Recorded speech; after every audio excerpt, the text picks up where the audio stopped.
Sit down, sit down, sit down. Naliligo na naman ang aking apong pugi.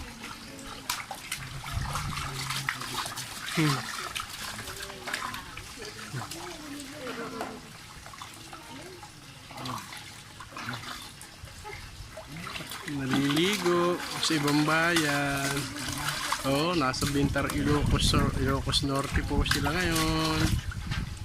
Ano?